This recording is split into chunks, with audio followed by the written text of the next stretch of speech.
Time and the little gray cells, they will always catch the criminal. Agatha Christie's Poirot.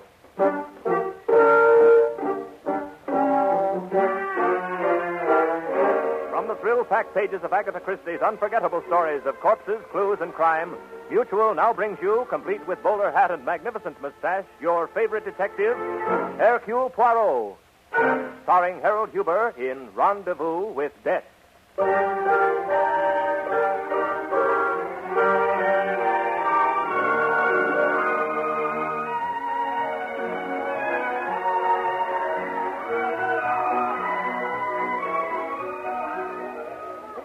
Wait just one moment, sir. We'll have a place for you. But alas for me, monsieur, your cafe enjoys such a great popularity. I do not see an unoccupied table. For you, Mr. Poirot, there's always a table. You see, I've had one set up for you right next to the dance floor. This way, sir. We haven't seen much of you lately. It is true. I have been busy getting all my affairs in order. I intend to take a cruise on your Great Lakes in 2 weeks' time. In that way, I shall have a vacation and observe something of your great country at the same time. Yes, we'll miss you, but I hope you enjoy it. Here we are. Merci bien. You're alone, I take it? Oui. Sometimes, you see, I prefer to sit on the side and observe the behavior of others. Look out on the dance floor, monsieur. You would expect to read pleasure in every face, eh? And yet, it is not so. Some of those faces are so bored, some vacant-looking, some actually unhappy. But this couple which approaches, they are different, no? Eh? Oh, Miss Belford and Mr. Doyle. Yes, they're different. They're in love. Oh, I see. That explains it. The young lady's flushed face, her laughter. Yes, and that's something else in her eyes, eh? She cares too much, that little one. Eh bien, monsieur, if you will bring me the wine list. For you, Mr. Poirot, I have something very special. You'll see. Darling, you dance divinely. Thank you, Jackie. Oh, pardon me, sir. Not at all, monsieur. And you're by far the handsomest man in this room. Oh, it's just that you have no eyes for anyone else. Oh, no, Simon, you're too modest. Darling, what are you thinking about? Oh, that opportunity you wangled for me handling the Ridgway properties. Do you really think Linda Ridgway will give me a trial? I know she will, dear. Linda's my friend, and I told her all about you. She won't let us down. I might let her down. Nonsense. She may be fabulously rich and glamorous, but she's as easy to please as any ordinary person. It's just the right job for you. As a matter of fact, I think it is. I really haven't any doubts as to my ability, and I intend to make good for your sake. Oh, darling. We'll wait 3 months to make sure you won't be fired. And then... And then we'll get married. Oh, it'll be so wonderful, Jackie, won't it? I wonder. You really care as much as I do. Don't be absurd, Jackie. I wonder. Oh, well, let's dance. Here we are, Mr. Poirot. Just 3 bottles left. You see, monsieur? The old story, eh? One who loves and one who permits himself to be loved. Me, I wonder, too.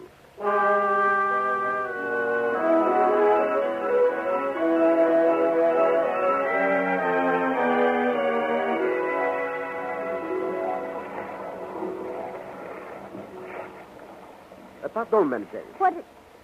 Oh. On a cruise, it is permissible to introduce oneself, n'est-ce pas? And though we have barely left the dock, Yes, of course, but, But you would rather be alone, eh? The last time I saw you, Mademoiselle Belfort, you did not look unhappy. Really, I don't think we've ever... Forgive me, mademoiselle. First, I present myself. I am Hercule Poirot. How do you do? The name means nothing to you? No, I'm afraid not. Eh bien. It is my business, Mademoiselle Belfort, to remember names and faces. I sat at the table next to you and your handsome young man at the Café du Fort 2 weeks ago. Richards, the maître d'hôtel, told me who you were. I see. Also, I must confess, I could not help overhearing some of your conversations. That is why I was so glad to see you again. You and Monsieur Doyle, you are perhaps here on your honeymoon? Monsieur Doyle is here. And he's on his honeymoon. But it's not with me. Ma foi, this is incredible. Yes. I would have thought so, too. If you heard our conversation, you must have heard us talking about my best friend, Linda Ridgway. Ah, yes, it was through your efforts. Monsieur Doyle obtained a position in her employ. That's right. And after she saw him, she decided she wanted him. Not as an employee, but as a husband. But the young man... Oh, Simon's weak. Linda's not only beautiful, but very rich. Just the combination was irresistible. It took her just 1 week. But in that case, what are you doing here? I don't know, Mr. Poirot. Seems as though I'm just driven to following them everywhere. Maybe seeing me constantly will spoil their happiness. Maybe Simon will realize what a fool he's been. Maybe I'll do something. Mademoiselle, do not even think such thoughts. How did you know what I was thinking? There is desperation in your eyes, ma pauvre petite. But you are too young, and I hope too intelligent to do anything for which you will be sorry later. Don't worry, Mr. Poirot. If I do anything, somebody else will be a lot sorrier.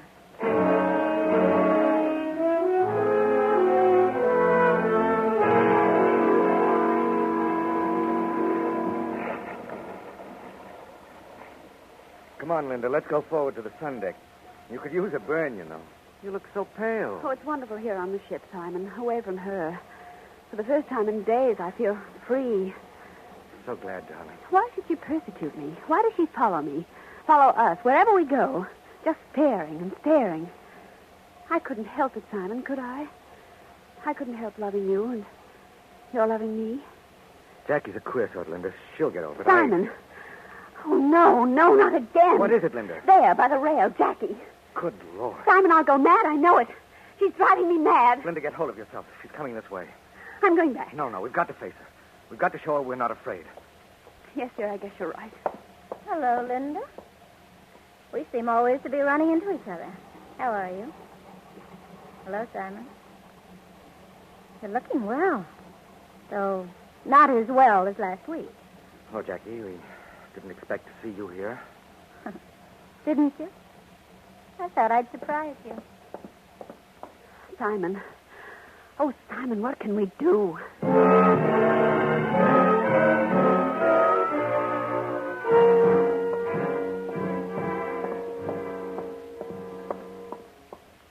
You're Mr. Poirot. At your service, madame. Perhaps you know who I am. Yes, Madame Doyle, I have heard your name. I know exactly who you are. Won't you sit down? Thank you. Mr. Poirot, I've heard a great deal about you, and I know that you're very clever. I need someone to help me. And I think you're the man to do it. Well, you are very amiable, madame. It concerns a certain young lady, a Miss Jacqueline Belfort. Oui, madame, I know that. You see, I witnessed the little scene that occurred on deck this morning. Mr. Poirot, that girl is persecuting me. It's got to stop. What do you suggest? I'm sure I don't know. There must be some kind of legal action one can take. Me, I do not know of any. So long as she does not use insulting language or threaten you with bodily harm, you cannot prevent her from appearing in the same public places as you frequent. But this is ridiculous. Do we have to be subjected to this subtle torture wherever we go? It's intolerable. I sympathize with you, madame. Especially since I imagine you have not often had to put up with things, eh? Of course, you can always leave when she turns up. But that would be running away as though...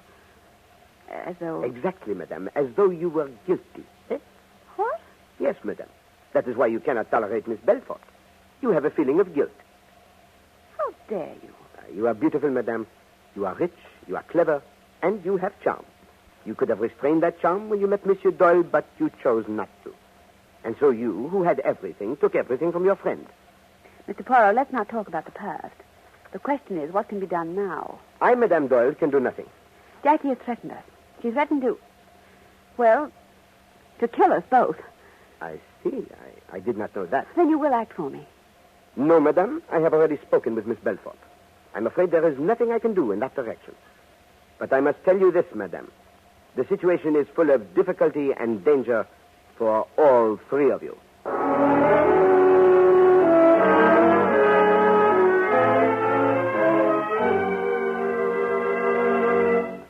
No spades, Mrs. Doyle? What? Oh, I'm so sorry. I'm sorry, Miss Robeson. That's stupid of me. I have got a spade. Yes, I thought you must have. A queen from dummy, please. Mr. Doyle, we're waiting for your play. Huh? Oh, I'm sorry, Pennington. I wouldn't let her upset my game, darling. Just let her sit over there and stare. The last 4 tricks are mine. Ace of clubs and 3 trumps. Ah, that's game and rubber. Well played, Miss Robeson. Thank you. Well, I guess I'll turn in. You coming, darling? Not just yet, Linda. I think I'll have a drink first. All right, Simon. Good night, Miss Robeson. Good night. Mr. Pennington? I'll take a few turns round the deck. Good night, Doyle. Good night. Good night, Miss Robeson. Good night. Did I leave my bag here, Mr... Oh, yes, there it is. Miss Robeson, don't go to bed. Please don't. I feel like making a night of it. Stewart. Oh, yes, miss. Another double scotch. I'd love to stay, Miss Belford. Oh, sit down. We girls must stick together, you know. I think you ought to go to bed. Everyone else has. Except Mr. Doyle over there. Oh, yes, Mr. Doyle. He was her man, and he done her... Here you are, miss. Thanks, Stewart. Well, here's to crime.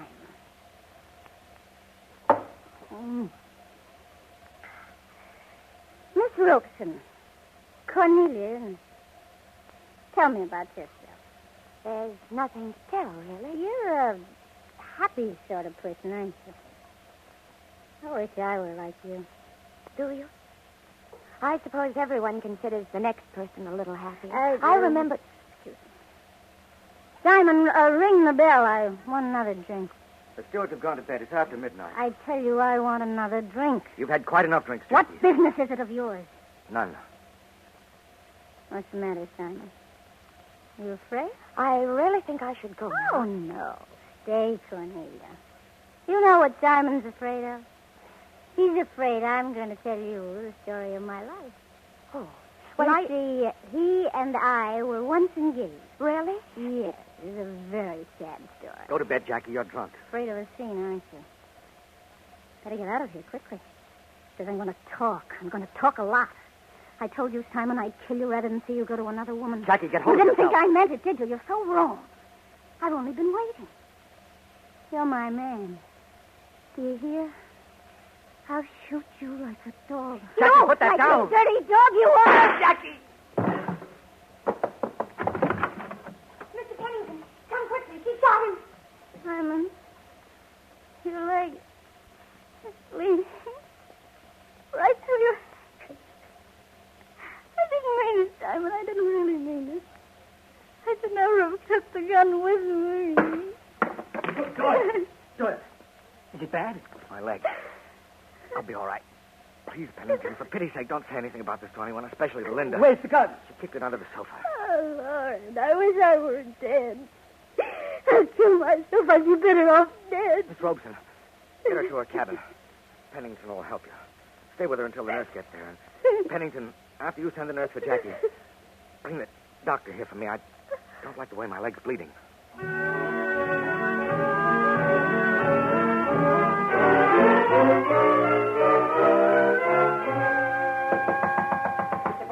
Mr. Poirot. Eh? Oh, Entree? Yes, Stewart. What is it? Beg pardon, sir. The captain would like to see you in his cabin right away. Ma foi, it must be a matter of great importance. What has happened? Mr. Doyle, sir. He was shot last night by Miss Belfort. Sacre bleu, then it has happened. Yes, sir. And something else has happened, something worse. Indeed? Yes, sir. Sometime last night, Mrs. Doyle was murdered.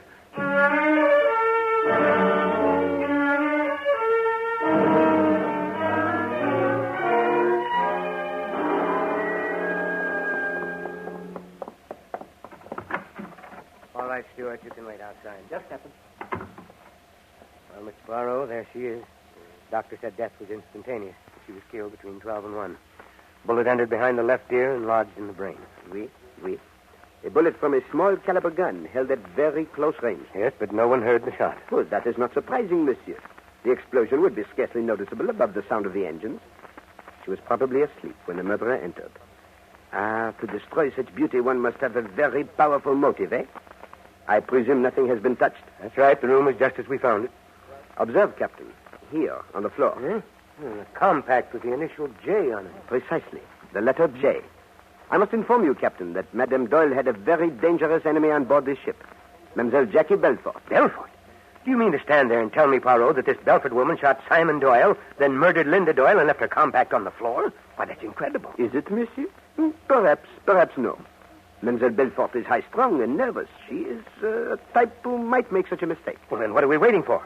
Why don't we go and get her? Evidence, monsieur, evidence. For example, the gun. Where is it? Not a trace of it, Mr. Poirot. And the bullets. The bullet in Doyle's leg and the one in the woman's head. Doctor says he's almost positive they came from the same gun.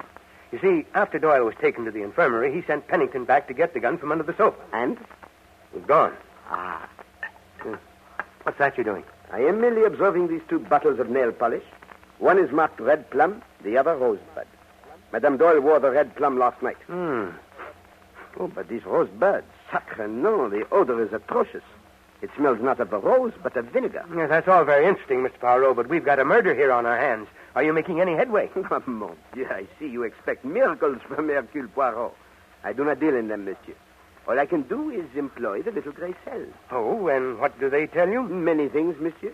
Things which the eyes alone do not tell. For example, your eyes, without a doubt, have observed this jewel case, which is just a fraction of an inch open. Well? Well, I ask myself, why should it be open? Therefore, I lift the lid and discover... Great Scott. Exactly. That the priceless string of pearls Madame Doyle was wearing last night is gone. Good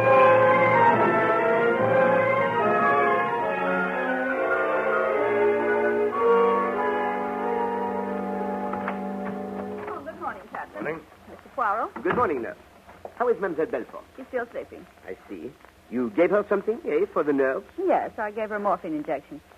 She was so unstrung last night, I was afraid she might do something terrible. It looks as if she has. What do you mean, Captain? I mean that after shooting Mr. Doyle in the card room, this pretty little Spitfire up and murdered Mrs. Doyle. Mrs. Doyle? Murdered? That's right. And you think she did it? No, mademoiselle. We do not think anything as yet. We are merely investigating. But there is an abundance of evidence pointing to Miss Belfort. But when could she have done it? You have been with her all the time. Why, yes, she hasn't stirred from the room since I came on at 12:30 last night. You are quite sure, mademoiselle? I'm positive. I gave her the hypo as soon as I came in, and she hasn't stirred out of this room since. I see. And you, nurse, perhaps you took a turn about the deck.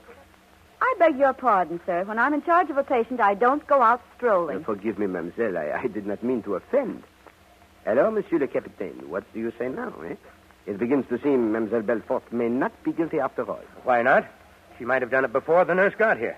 Maybe as soon as Simon Doyle was carried out of the card room, she sneaked back, got the gun from under the sofa, slipped into Linda Doyle's room and killed her. Yes, that is possible. There may have been time. Tell me, mademoiselle, when you arrived here, was Miss Belfort alone? Why, no. Miss Robson was with her. She'd brought her down from the card room in a terrible condition. She couldn't have left her alone. Confound it, I don't understand this. If that's true, this girl has a perfect alibi.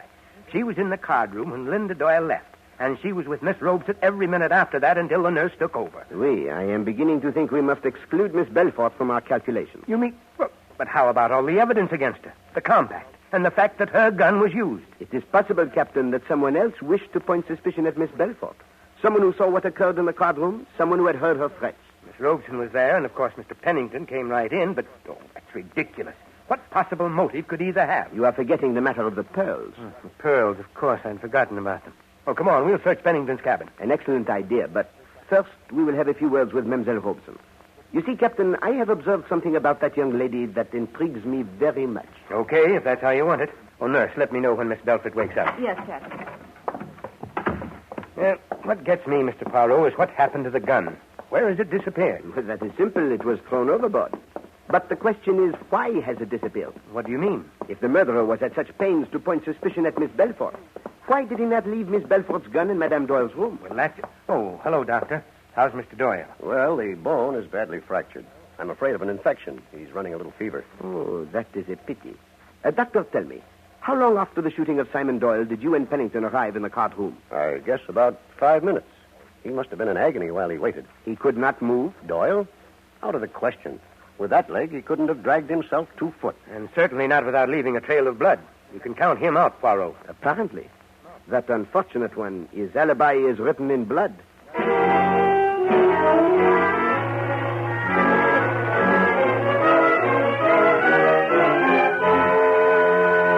Miss Robson, will you tell me just once more exactly what occurred last night? Well, as I said, everyone had left the card room except the four of us who were playing bridge and Jacqueline Belfort, who was sitting off in the corner, drinking rather heavily. Then the game broke up and Madame Doyle left. That's right. Mr. Pennington went out at the same time to stroll on deck, he said. That left Mr. Doyle, Jackie, and myself. Then there was the scene. Jacqueline shot Mr. Doyle and kicked the gun under the sofa. I called Mr. Pennington in, and together we got Jackie down to a cabin. Now, mademoiselle, this is very important. Are you sure that you were with Miss Belfort every moment, from the time you left the card room until the nurse arrived? Yes, I'm positive. And after that, mademoiselle? What do you mean? You did not by any chance go back to the card room and fetch the gun? What? Do you think I merely ask the question, mademoiselle. Did you? Certainly not. What did you do? I went to my cabin. And you stayed there all night? Why, yes. You are quite sure, mademoiselle? You did not go to Linda Doyle's room at any time during the night? No, I went right to sleep. You believe me, don't you? Miss Robeson, a person has been murdered on this ship, and another one seriously wounded. I can only believe what I see. What do you mean? This large container of dusting powder on your vanity table, mademoiselle. I am wondering why so much of it has spilled. Oh, I guess I was pretty jittery last night. My hand must have shaken. I see. Then you will not mind if I turn the box over? What for? Mademoiselle, do not think me harsh. I have been observing you in the dining room for several days, and I know that you are a sick person. Forgive my saying so, but you are mentally ill.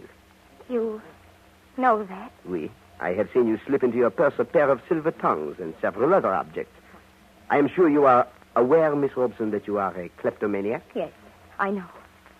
I can't help it, Mr. Poirot. I've tried. Oh, I've tried terribly hard to break the habit. When I get the impulse to take something, I can't resist it. Well, it is a condition, mademoiselle, which cannot be fought. It must be cured. The pearls are in the powder box. I couldn't sleep during the night. I kept thinking about the necklace Linda Doyle had been wearing. About 2 o'clock, I got out of bed and slipped down the corridor and into Mrs. Doyle's room. The pearls were in their case on the dressing table. I took them and came back. But I didn't kill her. I didn't. I had no reason to. I thank you, mademoiselle. And now, if you please, I will take these pearls. I'm ready to be turned over to the captain. No, mademoiselle. No one need know of this. I shall merely announce that the pearls have been found. Oh, thank you, Mr. Poirot. You're too good. Au contraire, mademoiselle, you are too unfortunate. I'm glad Mr. Pennington didn't find out. He'd have made it very difficult for me. Monsieur Pennington? Well, what has he to do with the necklace? Didn't you know? Mr. Pennington was the trustee of Mrs. Doyle's estate. Sapristi. That gives one furiously to think.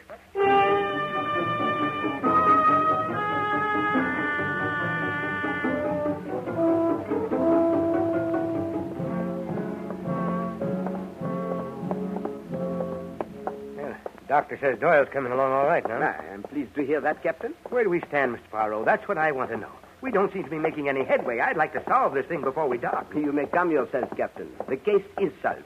You mean you know who killed Linda Doyle? Oui, I know. Here is the infernal. Hello, Captain. Hello, Mr. Doyle. Feeling a little better? Oh, yes, lots, thank you. Mr. Poirot here says he solved the case. Have you? Oui, monsieur. I know who murdered your wife. No, sit still, Mr. Pennington. This will interest you. Thank you. I'd like to stay. Who did it, Mr. Poirot? It couldn't have been Jackie. Mr. Pennington's been telling me the facts. Monsieur Pennington is right. Miss Belfort did not commit the murder. Understand me, she has the capacity for it, that little one. And there is much evidence pointing to her. But she did not have the opportunity. Therefore, she is eliminated. I've sent for her. I feel partly responsible for what happened last night. I want her to know I understand. Oh, that is thoughtful of you, monsieur. Though your consideration comes a bit late, eh? Poirot, who did it? Well, let us see. If it was not Miss Belfort, then we must assume it was someone else who knew where the gun was. Who could that be? Miss Robeson and Mr. Pennington, and, of course, Doyle here. And what are we looking for, eh? A person who knows where the gun is, who knows that Miss Belfort has threatened Madame Doyle and will therefore be suspected, who has an opportunity and who has a motive. What motive could Miss Robeson have? I do not know, Monsieur Pennington, but I know what motive you would have. I? Oui, monsieur. You were the trustee of Linda Ridgway's estate. She was still a minor. You had no concerns. But suddenly she marries, and you find that you will have to account. What about it? My accounts are in perfect order. I do not think so, monsieur. I took the liberty of looking through your papers. If you had no concerns, why did you draw up all those documents, which would clear you of all responsibility? You hoped Linda Doyle would sign them, n'est-ce pas? Yes. Did you not, monsieur? Yes, I did. But she wouldn't sign them. She was too good a businesswoman. Aha. I was a little short. I'd speculated with some of her funds. But I was making it up. I only needed a little more time. But you didn't get more time, so you killed her. No, I didn't kill her, I swear. Simon? Come in, Jackie. Simon, I must have been insane. I'm a horrible, jealous beast. I don't deserve to live. It's all right, Jackie. I understand. You understand? You don't hate me? No, Jackie. Everything was messed up. We were all responsible. You and I and Linda. We won't ever see each other again, but I want you to know I bear no malice. Thank you, Simon. That'll help. I suppose you've heard about Linda. Yes. Horrible. I feel responsible for that, too. No, don't feel that way. Mr. Poirot knows you didn't do it. He knows who did. Do you, Mr. Poirot? Oui, mademoiselle. It is very simple. From the very beginning, there was one question that perplexed me. Why did the murderer point the finger of suspicion at you, even to the extent of leaving your compact, and then take your gun away with him? It would have been more convincing if he had left it. Well, what's the answer? There can be only one answer, Captain. The murderer took the gun away because he needed it. Needed it? What for? Why, to shoot someone. But no one was shot after Mrs. Doyle's murder. You are wrong, Captain. Someone was shot. Monsieur Simon Doyle. Oh, no, Mr. Poirot. You've got it wrong. Simon was shot before Mrs. Doyle was killed. Let us say, Miss Belfort, rather, that Simon was shot at before Mrs. Doyle was killed. But he was not hit. The bullet struck a table as it was intended to. I have but a few minutes ago recovered it. Well, that's impossible, Mr. Poirot. I saw him a second later. He was writhing on the floor in agony. One can pretend to rise. But the blood. His handkerchief was clutched over his leg, and it was saturated with red. Oui, red ink, monsieur. Red ink mixed with nail polish. And smelling very distinctly of vinegar, as all ink does. Mr. Poirot. Oui, mon capitaine? This is all beyond me. Please explain what happened. Why, it is very simple, monsieur. Two people decide to commit a murder. They prepare for it a perfect alibi. At a prearranged signal, Miss Belfort picks a fight and pretends to shoot Monsieur Doyle in the leg. He falls to the floor, apparently injured and bleeding. Miss Belfort is taken away, and Monsieur Doyle is free for 5 minutes. He snatches the gun from under the sofa, slips down to his wife's room, murders her, and returns to the card room. Then, and this required great courage, he shoots himself in the leg and hurls the gun overboard through the open porthole. Voila. And a minute later, when I came back with the doctor, his leg really was fractured. And he has the perfect alibi. He actually cannot move. Hello, Monsieur Doyle? You are very silent. But your face, it is very expressive. You're a devil, Poirot. It would have worked with anybody. Simon! No, we didn't. It is no use, mademoiselle. You love this young man deeply, but you love wealth even more, eh? Enough to kill for it. And now, you see, you and your lover, too, have a rendezvous with death.